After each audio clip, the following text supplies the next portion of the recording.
Y el aplausazo que estuvo justamente seguido por un tuit del jefe de gabinete de ministros de la Nación, Santiago Cafiero, pidiendo perdón, ¿no? Exactamente, pidiendo perdón al personal sanitario. Realmente lo que pasó ayer fue extremadamente preocupante, al margen de genuina la manifestación y los reclamos.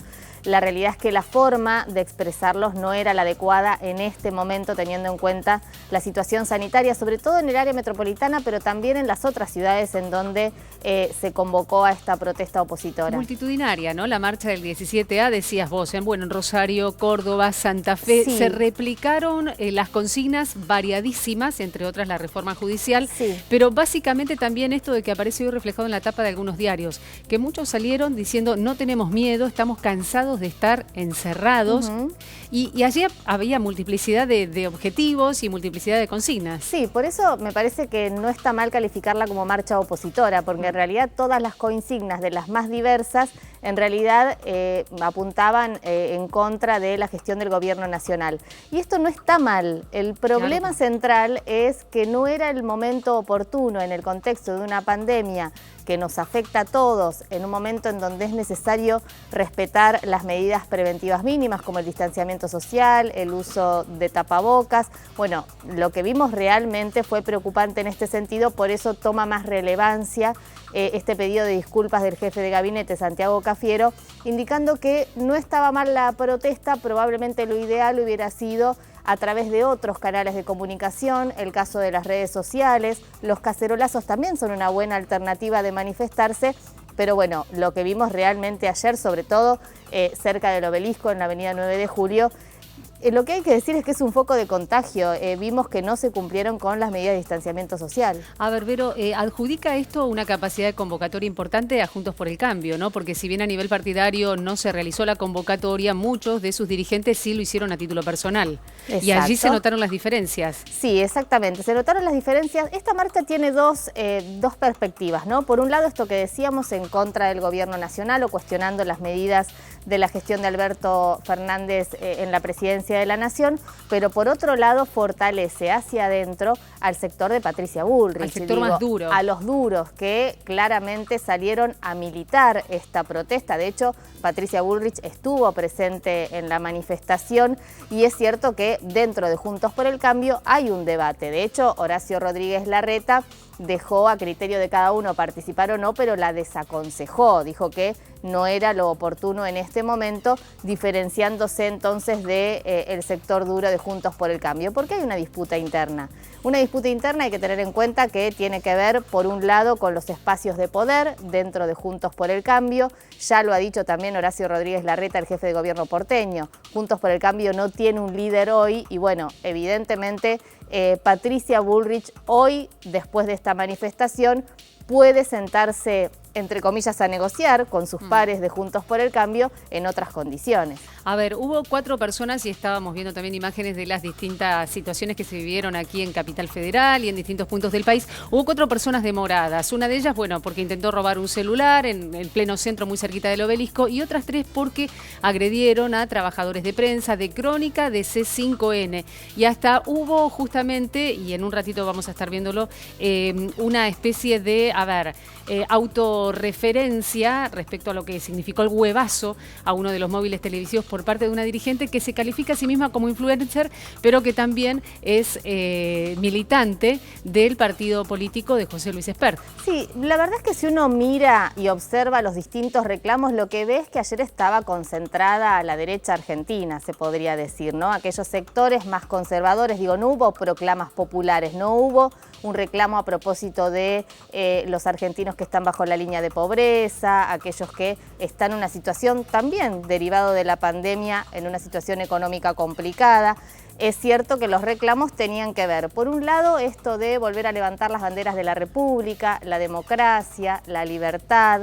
La reforma judicial aparece en esta oportunidad como apareció el 20 de junio con Vicentín y el 9 de julio cuestionando las excarcelaciones de los detenidos en riesgo por contraer coronavirus. Y hay un hilo conductor y una unificación que tiene que ver con, en principio, son manifestaciones anti-kirchneristas y anticristinistas. Hubo una protesta en la puerta de la casa de Cristina Fernández de Kirchner en el barrio de Recoleta. Esto no es casualidad. Y frente a la Quinta Presidencial de Olivos. Y frente a la Quinta Presidencial de Olivos. Con lo que uno ve las más diversas, digo, había carteles antivacunas que hablaban de, bueno, la decisión de decidir que no nos apliquen la vacuna y de experimentos. Digo, la verdad que los reclamos eran de los más variados, pero insisto, había un hilo conductor que tiene que ver claramente con el antikirchnerismo o el anticristinismo. Y Vero, también en las redes sociales, ¿no?, se debatió el tema justamente a partir de la movilización del 17A. Hubo distintas posturas de parte de quienes respaldaron y fotografiaron justamente lo que significó la movilización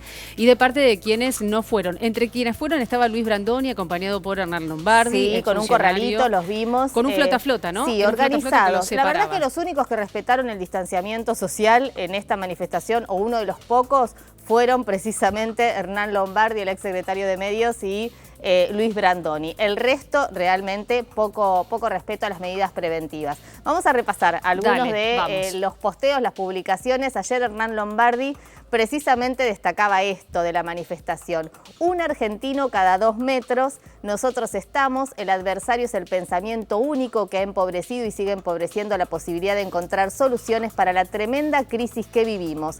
Es con responsabilidad y no con miedo. Y acá hay un doble juego con esto del miedo, ¿no? Porque en realidad el posteo tiene que ver con el miedo al contagio, a no expresarse o no manifestarse por el miedo al contagio. Pero empieza a aparecer esta palabra y le prestaría un poco más de atención en las sucesivas marchas que pueda haber, sobre todo cuando se habla de democracia, república, aparece la palabra miedo, hay que prestar atención también a esto. El otro es el posteo oficial del PRO, del partido que lidera Patricia Bullrich, es la presidenta, y bueno, en todo caso, los dirigentes y militantes que decían no estar convocando tendrán que hacerse cargo de este posteo porque claramente la publicación era una convocatoria a esta marcha presencial sin respetar el distanciamiento. Y después aparecían las otras voces, Silvia, aquellos que con el hashtag Yo No Marcho también estuvieron en las redes sociales porque existió precisamente esta contramarcha, esta contramanifestación no presencial, sí en las redes sociales. Veíamos a Tute, el posteo del dibujante, y también en este caso el de Darío Grandinetti, el actor, en apoyo con una imagen del presidente Alberto Fernández.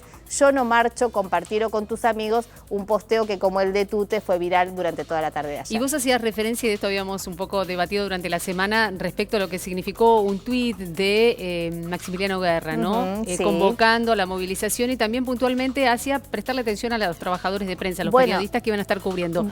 Un influencer, y lo vemos y ahora lo charlamos, Lilia Lemoine, que se autocalifica como It Girl, es decir, esto tiene que ver con una chica moderna que puede imponer una tendencia, y con una militante, como decíamos, del Partido Libertario de José Luis Espert, que de esta manera se jactaba después de haber arrojado huevos al móvil de televisión del canal C5N. Ante la cantidad de gente, déjenme mostrarles.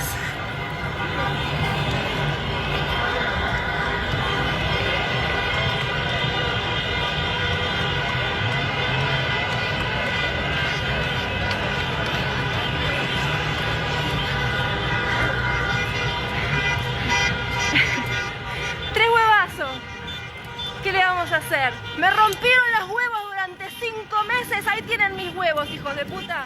Bueno, de esta manera esta joven hacía referencia y se jactaba de haber arrojado 3 huevos al móvil de televisión de C5N, porque, bueno, según señalaba, estaba custodiado desde un sector, el móvil, por parte de la policía de la ciudad, pero por el otro sector no. Bueno, por eso de esta manera las redes también funcionaron como una especie de, amplificador.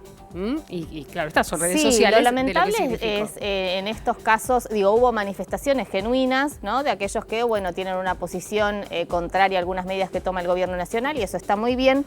Me parece que en este caso ya el insulto, que también los vimos en estas manifestaciones y en tantas otras, hay que decirlo, el hecho de agredir a los trabajadores de prensa, identificarlos con un sector político como si se pudiera, ¿no?, dividir entre aquellos que son oficialistas u opositores, probablemente sí se pueda, pero lamentable la violencia y en este caso jactarse de arrojar huevos, sabiendo además lo que pasó en marchas anteriores cuando vimos escenas extremadamente violentas contra el móvil de C5N y otros periodistas. Vero, muchas gracias. Seguimos